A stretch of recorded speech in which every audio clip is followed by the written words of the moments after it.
And TMZ reports you're on the LAPD's radar in connection to the Young Dolph shooting. Me and Home never had one argument. Who had a hit on whose head? Juke had a hit on Dolph. Sounds cool when you watch it on camera, but anybody who ever touched real street politics knows nothing. Just explodes out of nowhere. Something always been brewing behind the scenes. And according to one witness tied close to the situation, this whole mess was way deeper than folks thought, with the pressure allegedly starting from inside his own circle. Now the cops are finally waking up, and in this video, I'm about to break down how Yo Gotti reacted when everything came crashing down, plus how a long-running beef turned Memphis into a battlefield. Memphis, Tennessee, a city that gave the world legends like 3-6, Mafia, and that raw southern trap sound, suddenly found itself stuck in the middle of a violent clash between two heavy hitters. This wasn't some normal rap disagreement, not even close. This was Yo Gotti and Young Dolph locked into a rivalry built on pride, street influence, and years of tension that turned deadly and left the whole city on edge. And if you want to truly understand how things spiraled on that tragic November day in 2021, you gotta rewind the whole story back to where the real smoke first started. We talk in 2014 Young Dolph, born Adolph Robert Thornton Jr., is out here grinding on his own terms, building a movement without begging for a cosign. He made a choice to bet on himself, to create his own lane, his own brand, his own empire with Paper Route Empire, and that bold move ended up shaking the whole Memphis scene.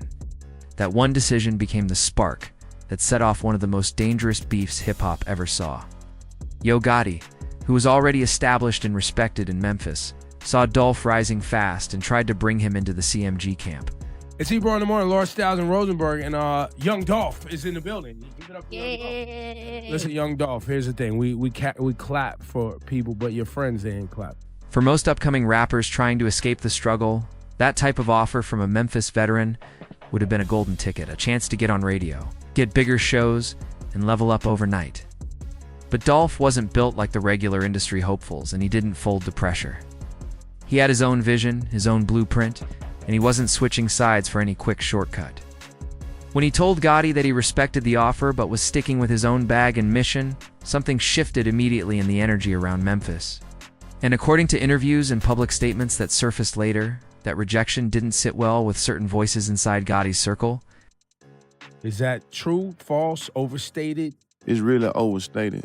You know what I'm saying? Because it's just like this. Like, Yo Gotti was one of the first ones. He might been the first one to come like, man, dawg, let's do a paper route in CMG. What started off as a simple business decision slowly twisted into real street tension, and that tension grew, stretched, and eventually spun completely out of control.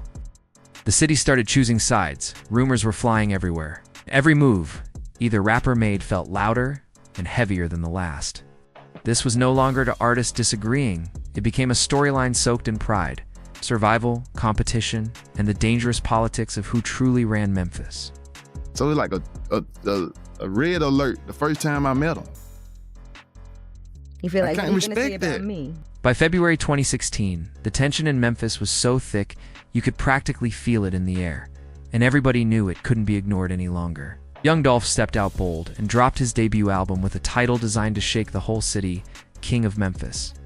That was a direct shot at Yo Gotti's longtime claim as the city's top rapper, and folks knew Dolph chose that name on purpose.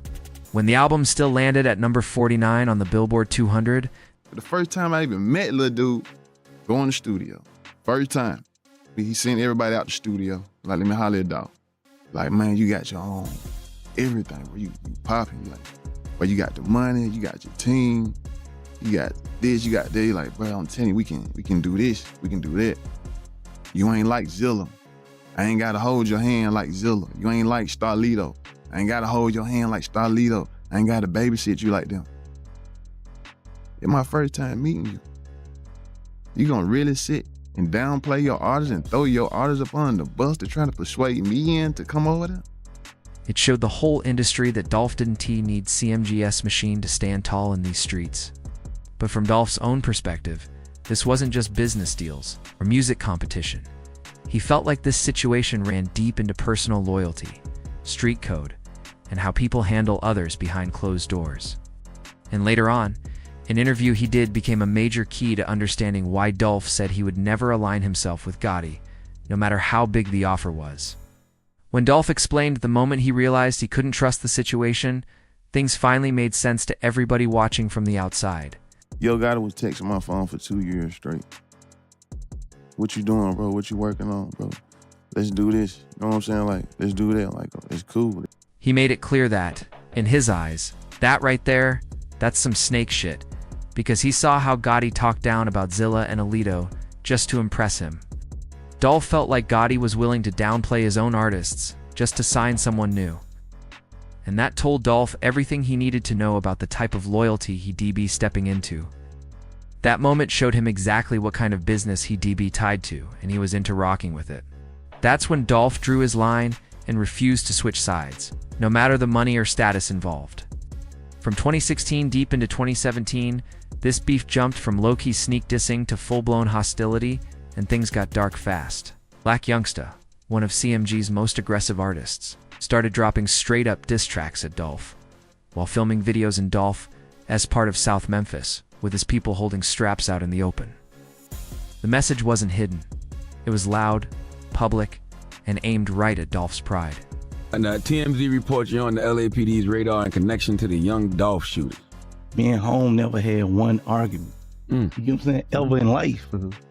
We never touched each other. Ever in life. We never exchanged no money ever in life. You know what I'm saying? The facts is just, I'm the biggest rapper from Memphis. I actually was helping them, you know. I really just want to sign them, you know what I mean? Like, giving them advice, letting them come out on my shows. You know what I'm saying? Like telling them how the game goes, letting my people work with them. You know what I mean? Like to advise them on how to build this company up and all that stuff. It was cool. This wasn't rap rivalry anymore. This was see me, and it might go left type of energy. Then came February 2017, when Dolph decided he wasn't holding anything back either. He released Play with Yo B*********, a diss track that didn't sugarcoat anything and called out Yo Gotti by name, going personal with every bar. That track was in tea about bragging or competition. It was Dolph officially declaring war on everything connected to CMG. Gotti responded with Don't Beef With Me, bringing Black Youngsta onto the track. Was he able to say anything to y'all, or was he able to run or get away at all? I shot through the glass, so I wasn't close up on him. I was shooting through the glass. Okay. I saw him standing by the window. I just got out and started shooting. But by then, words had become background noise compared to what was happening in the streets. Because on February 25th, 2017, things exploded for real when Dolph's car got hit with over 100 shots in Charlotte during CIA weekend, a hit so wild and reckless that it made national headlines instantly. Somehow, Dolph survived because his SUV was built with bulletproof armor, and that miracle alone had the whole industry talking. Even though Black Youngsta got arrested in connection to the shooting, the case didn't stick, and the charges were dropped. Dolph's brother, Marcus. Did you know that he shot back at y'all? I ain't noticed until we pulled out. And there was a bullet hole in my side window. And I told Jason, I'm like, man, I'm hit. He was like, I'm hit too. So I see, I'm hit right on my leg. And I see a bullet hole in my sweater. I said, damn. But the situation didn't calm down, not even close. Just 7 months later, in September 2017, someone ran up on Dolph again, this time outside the Loews Hollywood Hotel in Los Angeles, and he got hit multiple times. And Dolph had to get rushed straight into emergency surgery after that Los Angeles shooting, leaving the whole industry stunned that he even made it out alive. The wildest part, Yo Gotti was posted up at the same hotel, which instantly had folks whispering and side-eyeing the situation heavy, even though he never got charged and police said they had nothing linking him to the hit. Dolph's response to nearly losing his life again was pure bold energy. He dropped an album called Bulletproof with a track literally titled 100 Shots, turning that whole moment into a statement that he wasn't going out easy. But behind all the tough talk, everybody could see the truth. This wasn't rap drama no more. This was real-life for-death pressure building between two major forces in the same city. And even though both sides tried to stay calm publicly, the streets could tell this beef had gone somewhere it was never supposed to go. In 2017, When Yo Gotti pulled up to the Breakfast Club, he sat there acting like everything was cool and there was no real problem between him and Delf. He tried to paint himself like he was just a mentor who wanted to help a young artist rise up, making it seem like Delf simply got emotional when he turned the offer down. Say y'all. Yeah, that's us right there. Stop it here. It's me. Can you stop it? All right. We're gonna back up. I might wanted to, back up a little bit. All right. First guy out of the car, who's that? It's me. That's you? Which one of the guns do you have? I got the little Draco stab going. Okay, that's that semi-automatic weapon, is that right? Yeah. But the streets weren't buying that story at all. Not when bullets were flying, cars were getting lit up, and both camps were moving like this was personal, no matter what they said in interviews. The tension between these Memphis giants stayed toxic and heavy. Meanwhile, Dolph kept building his empire brick by brick, staying independent while still hitting levels most major label artists never touch. His 2020 album Rich Slave peaked at number 4 on the Billboard 200, proving again that he didn't need any big label assistance to dominate the game. That move alone showed how strong his fan base was and how much respect he earned without switching up for anyone. As time went on, Memphis fell into this strange, quiet, not peace, just silence. The pandemic in 2020 slowed down a lot of movement on both sides, and from the outside it looked like the beef might have cooled off. CMG was winning big with Moneybagg Yo turning into a household name, while Paper Route Empire was rising strong, especially with Key Glock stepping in as Dolph's next powerhouse artist. Everything looked stable on the surface, like both sides were focused on business. But underneath all that calm, the real problems were still buried there, untouched, unforgiven, and far from resolved. The disrespect, the shootings, the battle for who truly represented Memphis, none of that got cleared up or squashed. We, the jury, find the defendant guilty of conspiracy to commit first-degree murder as charged in count 1 of the indictment. We, the jury, find the defendant guilty of first-degree murder as charged in count 2 of the indictment. And we, the jury, find the defendant guilty of convicted felon in possession of a firearm as charged in count 3 of the indictment. Mr. Johnson, the jury having found you guilty of conspiracy to commit first-degree murder, and convicted felon in possession of a firearm. As the 13th juror, I affirm this verdict. As to the first-degree murder, I sentence you to life in prison. It was like a fuse burning slowly through the city, just waiting for somebody to strike a spark and blow everything open again. The tension was still alive even if nobody wanted to say it out loud. And tragically, that spark finally hit on a quiet November afternoon in 2021, a moment that would flip the whole rap world upside down and leave Memphis grieving heavy. That day, the streets lost a real one. November 17th, 2021 started off like any other Wednesday in the M-Town. But by the end of that day, everything changed forever. The sun was shining, people were moving around, handling their day, and Young Dolph had pulled back into his hometown for something that should been a blessing, a turkey giveaway for the community, the type of real give-back energy that made the streets respect him on a whole different level. Even with success, fame, and money stacked up, Dolph always showed love to the place that raised him, and folks never forgot that loyalty. Around midday, he made a quick stop that he'd done countless times before. Dolph pulled up to Makita's homemade butter cookies, a black-owned bakery on Airways Boulevard that he promoted heavy and visited regularly. And then he just took a left turn somewhere. See, this why this beef shit corny. You supposed to get tunnel vision, get yours, and get the hell out the way. Dolph said it was beef. He just said it won't. We all think telling the truth, because we did lose a real one in the process. It was one of his favorite spots, somewhere he could chill, be himself, grab some sweets, and support a business he truly loved. The type of place where nobody expected drama, where everybody figured he was safe, calm, and just enjoying a normal moment. But the surveillance footage captured what happened next, and it looked like something straight out of a nightmare. The type of scene that shook the entire hip-hop community and shattered Memphis to the core.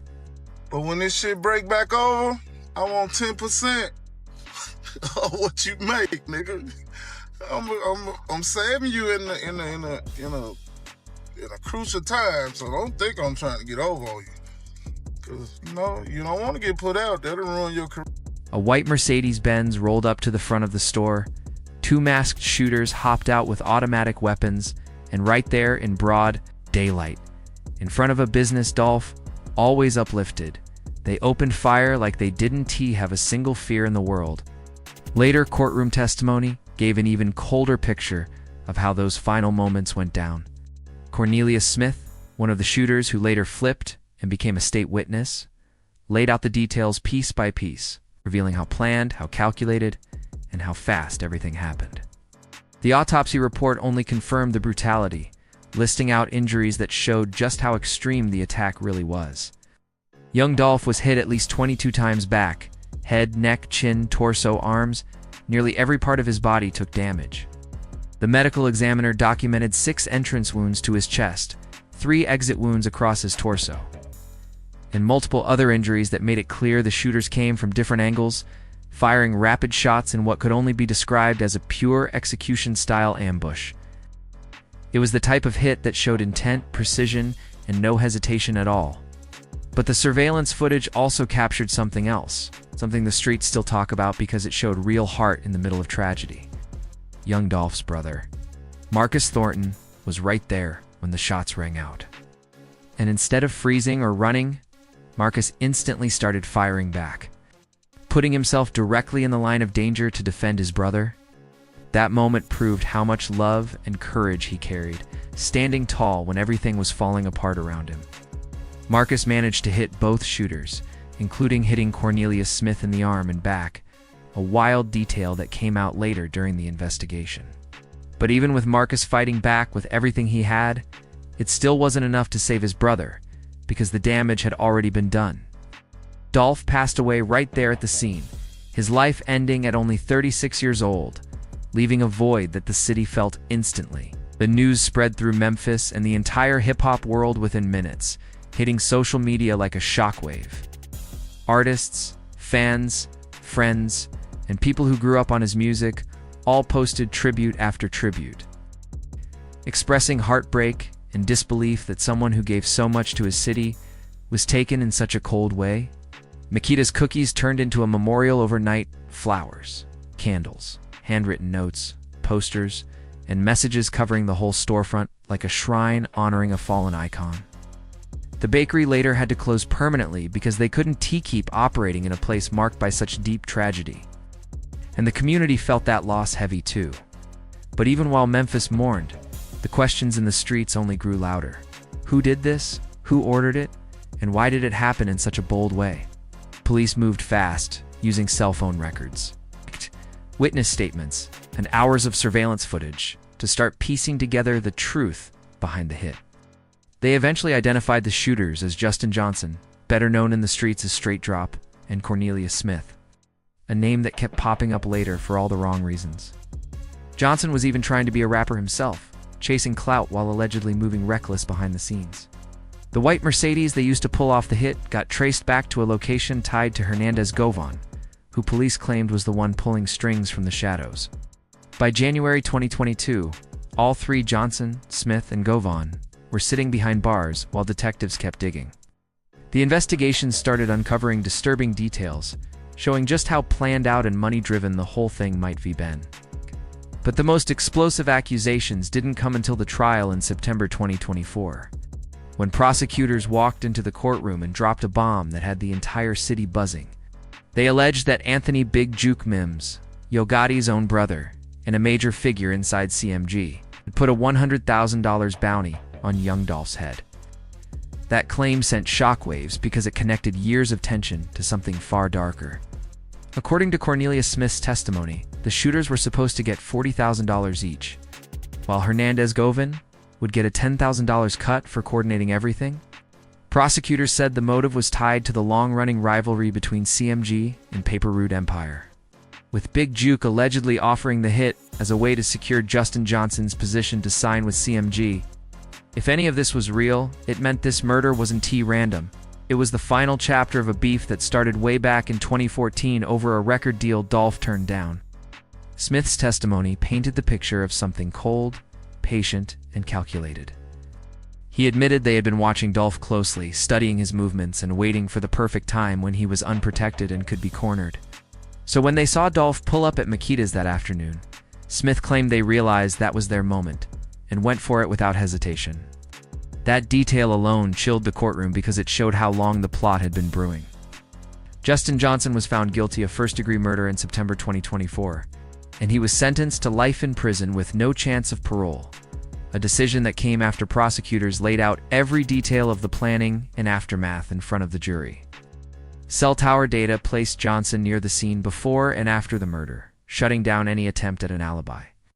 Surveillance from his apartment complex even showed him wearing clothes matching what one of the shooters had on. With all that stacked evidence, the case against him was too strong to deny. Cornelius Smith avoided a potential life sentence by taking a plea deal and agreeing to testify, hoping cooperation would soften his fate. His testimony became the clearest breakdown of the hit, from the planning to the payout to the alleged role Big Juke played behind the scenes. But here's the wildest part. Smith admitted that out of the promised $40,000, he only ever received $800 before getting arrested. Just $800 for something that destroyed a family, shook a whole city, and became national news. That detail had the courtroom stunned. Hernandez Govin's trial came later in August 2025, and after only 3 hours, the jury returned with a shocking not guilty verdict on all charges tied to planning and orchestrating the murder. His attorney, Manny Aurora, successfully argued that the prosecution was leaning way too hard on questionable testimony and circumstantial evidence, without real proof tying Govin directly to the setup. The courtroom gasped when that verdict was read because it flipped the whole narrative on its head, particularly Smith's whole story. The same one he delivered while chasing a lighter sentence had people questioning every detail he shared, because his motivation to save himself was way too obvious. His testimony helped lock one man up and free another, but it left a huge hole in the bigger picture. And the hip-hop community felt frustrated, confused, and straight up robbed of answers. If Govin didn't set the hit up, then who did? And how high did this conspiracy really stretch across Memphis? And what about all those allegations tied to Big Juke? Tragically, Big Juke himself never got the chance to speak on any of it. On January 13th, 2024, just a little over 2 years after Young Dolph was murdered, Anthony Big Juke Mims was shot and killed outside a Memphis restaurant during a funeral repast for another family member. The killing was described as execution style, with shooters pulling up in a white Ford Explorer and unleashing rounds with zero hesitation. Big Juke's final Instagram post suddenly hit way deeper than people realized, because it read, "They don't want to face you, they want to snake you. Stay alert too. Stay alive. Watch your back at all times." That message felt eerie and almost prophetic after what happened. To this day, nobody has been charged in Big Juke's murder, though the streets have been whispering nonstop that it might have been retaliation connected to Young Dolph's death. The cycle of violence that started over a rap dispute had now taken another life, and it looked like Memphis was trapped in a loop that wouldn't stop. Now here's where the pressure got real: Yo Gotti's silence.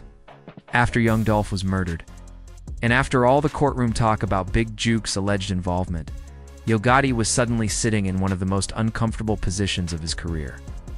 This is the same dude who had once been accused of being connected to the 2017 attacks on Delf. Accusations he always denied, and now he was dealing with the possibility that his own family might be been tied to something deadly.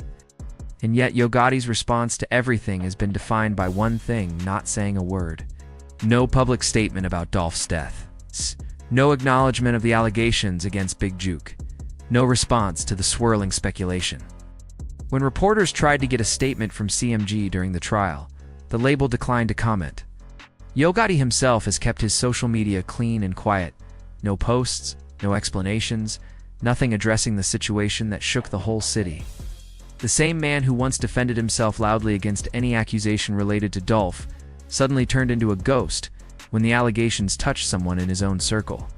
That silence hit different, especially when you compare it to his 2017 Breakfast Club interview, where he sat there saying he had no real issues with Dolph and everything just took a left turn somewhere.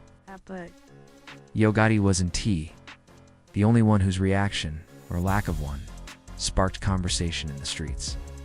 Another figure in this whole story, Big Juke himself, had become a talking point even before he died. Even though there was no verified footage of him directly addressing Dolph's murder, social media started circulating clips of someone identified as Big Juke making provocative, controversial statements on Instagram Live. The energy in those clips had people talking because it didn't. T sounded like someone trying to calm things down. It sounded like somebody ready to keep applying pressure. The implications of statements like that, combined with trial testimony accusing Big Juke of putting up a $100,000 bounty, created one of the most disturbing pictures ever painted about this feud. Whether or not Yo Gotti had any direct knowledge of a plot, the idea that his own brother allegedly played a central role in the murder of his longtime rival was a heavy stain that didn't fade away. And Gotti's complete public silence only made it worse, leaving a lot of people in the hip-hop community feeling uneasy, disappointed, and straight up unsettled by the whole situation. Now, it's important to point out that Yo Gotti himself has never been charged with anything connected to Young Dolph's murder, and there is no public evidence saying he knew about the hit or had any part in planning it. Every allegation that surfaced pointed strictly at Big Juke, and with Big Juke gone, unable to testify or clear his name, the full truth might stay buried forever. But in the streets, where people judge you by your moves, your reactions, and the company you keep, Gotti's silence has been louder than any statement he could have made. When WAC 100 went public in October 2024, warning that Gotti might be next to get indicted, even suggesting CMG could be classified as a gang if prosecutors decided to dig deeper, the whole hip-hop world paid attention. That type of talk didn't come lightly, and once it hit the blogs and the streets, folks started watching Gotti and CMG with a microscope. Even though no charges have come down, the speculation alone has already left a mark on Gotti's reputation that no rap beef ever could. The impact on CMG has been noticeable, but not enough to crash the whole operation, because the label is still active and still winning in the industry. Artists like Glorilla and Moneybagg Yo continue dropping hits, pulling chart positions, and keeping the brand visible. And Yo Gotti himself has kept his business empire ticking, even teasing new work like his mixtape Mr. 14 Months expected to drop in August 2025.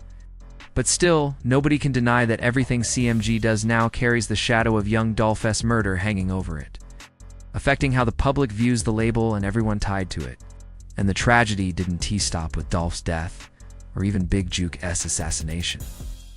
Memphis has seen a wave of violence that many believe is tied to lingering tension between CMG and Paper Route Empire. While not every claim has been proven in court, the streets have been connecting dots and talking non-stop. Ella Cosdesto Hernandez Govan's daughter was shot and killed in September 2022, a loss that stunned the city. CEO Tez, listed as a person of interest early in the Delf case, was found dead in June 2023. Then Black Youngsta's brother was murdered at a gas station in August 2023. Each death added another painful chapter to a story already filled with heartbreak. It became clear that this wasn't just a rap feud anymore. It had turned into a long chain of retaliation. Hurt and loss that reached way past the original conflict between two artists. The hip-hop community watched all this unfold with disbelief, sadness, and frustration. Wondering how a disagreement that started over a record deal could turn into years of bloodshed, every new headline felt like another reminder that Memphis was still carrying wounds that hadn't healed. Through all of it, Young Dolph's cousin and protege, Key Glock, has been the one holding down Dolph's legacy the strongest. He stayed loyal to Paper Route Empire, dropping music, staying independent, carrying the same self-made mentality that Dolph represented until his last breath. Glock has been open about how much pain he still carries, but he's also been clear that keeping Dolph's name alive is part of his purpose now. That commitment has earned him massive respect from fans worldwide. In March 2022, Key Glock released the tribute project Long Live Young Dolph, featuring the single Proud, which became the first song of his career to hit the Billboard Hot 100. That track wasn't just music, it was his heart on the beat, expressing grief, loyalty, and the pressure of living up to the legacy of someone he saw as both family and a mentor. Even as he continues to navigate the Memphis rap scene and all the complications left behind after Dolph's death, Key Glock remains the torchbearer for everything Paper Route Empire stands for. The song became both a celebration of Dolph's legacy and a raw, unfiltered release of the hurt his death left behind. Not just for Key Glock, but for everybody who loved that man and believed in what he stood for. It was the type of honest, emotional tribute that Yo Gotti never publicly offered, and people in the streets definitely noticed that difference. Meanwhile, Young Dolph's family kept fighting to preserve his memory through charity, community programs, and everything he cared about during his life. His fiancée, Mia J., has been pushing hard for gun violence reform. and continuing Dolph's mission of giving back to Memphis, helping families, and lifting up those who needed support the most. The city itself honored him in a major way by renaming a street Adolph Young Dolph, Thornton Jr. Avenue, making sure future generations would know exactly what he meant to Memphis and how deeply he shaped the culture. But even with all the memorials, all the love, all the grieving, there's still been one voice missing from the conversation: Yo Gotti's. No public tribute to a fellow Memphis artist who changed the sound of the South. No condolences to the family. No message addressing the serious allegations tied to his own brother. Just silence. Complete, heavy silence. And that silence has pushed many people to make their own conclusions about guilt, involvement, or responsibility in ways that no courtroom ever could. As the legal process continues, mad questions remain about what really happened behind the scenes, the full scope of the conspiracy, and who truly knew what. With Hernandez Govan acquitted, there's legally nobody left to charge for planning the hit beyond the two shooters. Big Juke is gone. Justin Johnson is doing life. Cornelius Smith is serving his time, and the deeper questions about how high things went, who approved what, and who stayed quiet will probably never be answered in any official setting. One thing that is clear is this: a beef that started over a rejected record deal in 2014 ended up taking Young Dolph's life in 2021, almost 7 years later. Pride, ego, competition, and the fight over who would be crowned king of Memphis eventually led to a small cookie shop on a Wednesday afternoon, where a 36-year-old father of two was taken from the world like he meant nothing. And the truth is, no level of success, no plaques, no street status was worth the price that came with that moment. Memphis lost a real one that day, someone even Yo Gotti once acknowledged as a force in the city during that old Breakfast Club interview. The hip-hop community lost a self-made, independent artist who proved you could reach the top without changing who you are or selling out your vision. Delf showed the blueprint for building something from nothing and staying true the whole way through. And beyond the rap game, two kids lost their father, a fiancée lost her partner, and a community lost a man who never forgot where he came from, a man who kept giving back even after reaching heights most rappers dream about.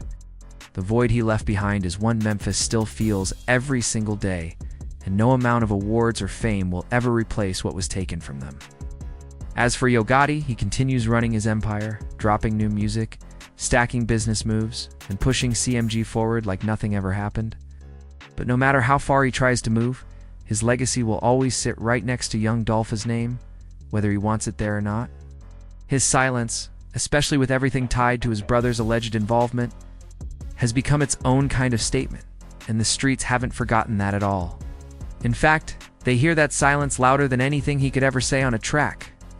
The beef between Yo Gotti and Young Dolph is over now, not because they found peace or settled their differences, but because bullets ended the story in a Memphis cookie shop and kicked off a cycle of destruction that left multiple families broken. Nobody came out victorious in this war. Memphis lost two of its sons, Dolph to murder, and Big Juke, in what looks like straight retaliation, each loss carving deeper wounds into a city already carrying too much pain. Families were left shattered forever, futures were stolen, and the music that could have been made, the collaborations that could be elevated. Memphis rap to legendary heights will never exist now. That's the real heartbreak of this entire situation. Not just what happened, but what the world will never get to hear or see because the beef stayed alive longer than the people involved. Dolph and Gotti could have shaped an era together, but instead the tension swallowed everything. And this is what makes Yo Gotti's silence hit so hard and feel so permanent, because by refusing to address any of it, by refusing to acknowledge the pain, the loss, or even speak on his brother's alleged role, he's letting that empty space speak for him. And that silence has weight, heavy weight, because it tells a story all on its own. It's a message that echoes louder in the streets than any carefully written statement ever could. People feel it, people notice it, and people judge it, because silence in moments like this ain't neutral. It's loud, it's defining, and it's unforgettable. And that's exactly how the streets interpret it, whether Gotti likes it or not. Ending. In the end, Memphis didn't just lose artists, it lost leaders, fathers, brothers, creators, and voices that made the city proud. The legacy of Young Dolph lives on through his family, his music, and every person he helped along the way, while the shadow of unanswered questions continues to hover over CMG and Yo Gotti's name. This whole story is a reminder that pride can destroy what talent could have built, and that silence can speak louder than any truth the world is waiting to hear.